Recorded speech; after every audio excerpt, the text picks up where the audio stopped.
Jay-Z in 2017 was sitting on an empire. At 47, he had an unrivaled position in the game, a long way from tussling with Nas for the crown of King of New York in the early 2000s. Jay-Z had become one of the wealthiest individuals on the planet.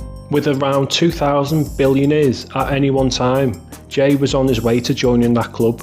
Ownership of Tidal, stakes in billion-dollar champagne companies, and the founding of Roc Nation were just some of the jewels in his crown. In the 21 years since his debut album, Jay had gone from rapper to ruler. There was really no reason to rap anymore. Despite a loyal fanbase after one of the best runs in rap ever, Jay could be forgiven for not picking up the mic again. However, for any rapper, no matter how famous or rich they become, the competitive nature is still there. The days of a few prominent voices in rap are long over. Fans no longer just consume music from magazines, radio and MTV. The era of YouTube, blogs and social media has changed the relationship between fan and artist, whereas a rapper with the longevity of Jay-Z previously could have controlled the narrative back when he flirted with retirement in 2004. At this point in 2017, his last release was 2013's Magna Carta Holy Grail. The album received mixed reviews from fans and critics, with a consensus that the album lacked the emotional underpinning of someone of Jay-Z's stature. Not quite reaching his audiences with its brand drops, features and content, Holy Grail was a safe and reliable album, but not one he could go out on.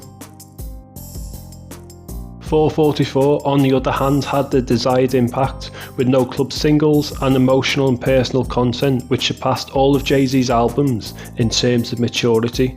He was able to translate his position in life on record. The album was entirely produced by No ID, beat to accompany luxurious soul samples at a mid-tempo stretch. Jay-Z found a relatable groove. He opens up on the album, almost ending the character Jay-Z in front of the listener, but bringing it back around, giving game to young and old, to not make the mistakes he's done in his life. In 2017, there were no other rappers from the Bling era making an impact in a market dominated by trap, drill and SoundCloud. It was infinitely hard to make an impactful album. Sure, rappers of Jay-Z's level like Eminem, T.I., Snoop can easily craft a top 10 album and move significant numbers, but few can fight their way into the conversation of being relative in relation to modern hip-hop. It's a losing battle to compete for younger listeners. Jay noticed this, and rather than make a record to compete with the rap of 2017, he made a personal and conscious record which reaffirmed his claims to the throne. In terms of statistical impact, 444 became Jay's 13th consecutive #1 album on the Billboard chart.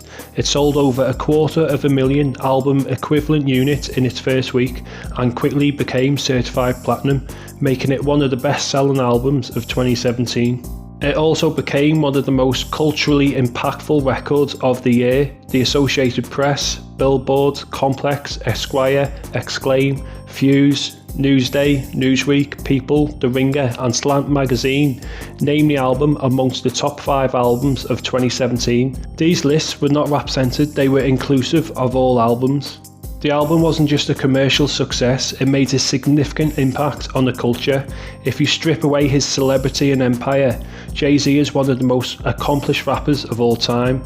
With a time span of 25 years, few can match the importance Jay has on music. But what do you think? Does the impact of 444 mean it's a classic? Will it still be impactful 10 years down the line? Let us know in the comments below. Hopefully today we've earned your subscription to help us to keep making content. This has been Hip Hop Frequency. Thanks for listening.